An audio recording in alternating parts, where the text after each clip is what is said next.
the human soul. The human soul is the number one non-renewable resource on the planet. It's the number one.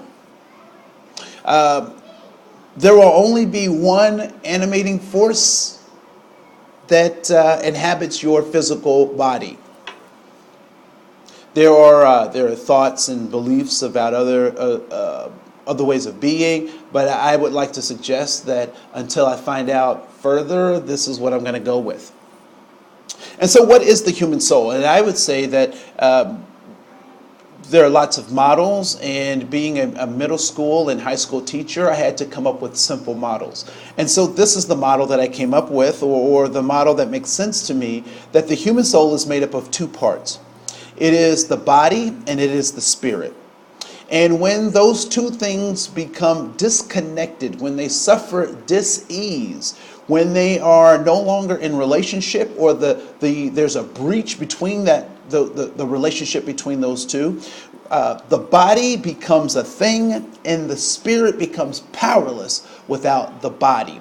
The example that I like to use is that of my grandmother in her passing. And we often, as a cultural norm, we would have these things called open casket funerals, or viewings, if you will. And my grandmother would be in the box, and she'd be dressed in her finest, and folks would come and pay tribute to my grandmother. They would leave messages, they would talk to her, and some folks would even try to touch her.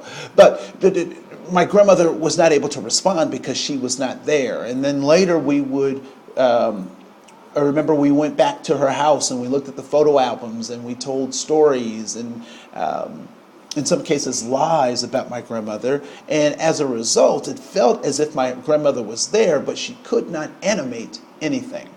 And so when we talk about this idea of the human soul, what we know is that is the marriage or the relationship between those two things. And so